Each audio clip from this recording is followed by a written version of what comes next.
As coisas estão mudando no mundo todo e o Brasil, felizmente, está sofrendo os reflexos disso. Finalmente, né?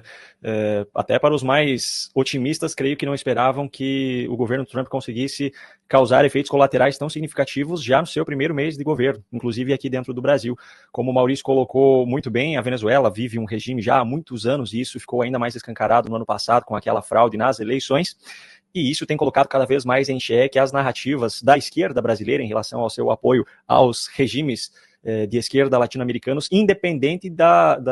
do quão isso conflite com a sua narrativa interna de defesa à democracia. Creio que no mundo não temos hoje um exemplo mais claro do que a relação entre Lula e Maduro para mostrar o quanto contrasta as narrativas internas aqui no Brasil de defesa à democracia com aquilo que eles apoiam de ditaduras lá fora. E em relação ao governo Trump, eu estendo aqui em relação às decisões, não apenas em relação à Venezuela, mas as decisões, os movimentos que ele tem feito em relação ao mundo todo. Por quê? Não necessariamente que eu concorde com todas as decisões que ele toma, tem coisas que eu não concordo, mas é fato que Donald Trump tem um método próprio de negociar. Inclusive, eu não tenho aqui em mãos, mas eu comecei a ler recentemente um livro que ele escreveu lá em 1987, A Arte da Negociação, em que é incrível entender a forma de Trump negociar como empresário lá atrás e como ele aplica isso agora, essa agressividade, esse lançar, exigir o máximo de começo para depois chegar nos termos que ele deseja, como ele faz isso agora como presidente. Muita gente criticou, por exemplo, as ameaças dele de ocupar a faixa de Gaza para reconstruí-la, etc. A mídia mais militante, meu Deus, fez um estardalhaço em cima disso, e o resultado é que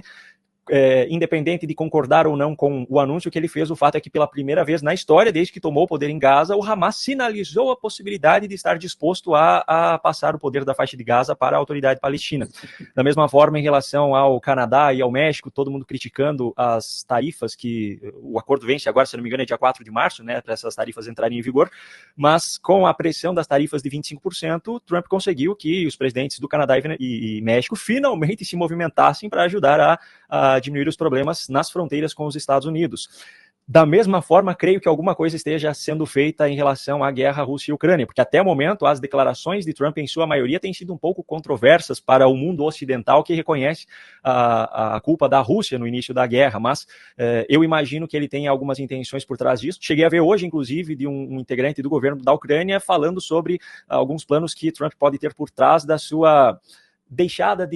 digamos assim, dar corda para Putin em relação a esse conflito, provavelmente em algum momento virá um puxão de tapete. Então, a conclusão que eu deixo com isso é que as declarações do Trump, eu diria que na maioria das vezes não significam aquilo que ele realmente tem de intenção por trás disso, e que só o tempo é capaz de mostrar os resultados. É o famoso, questione meus resultados, mas não questione os meus métodos.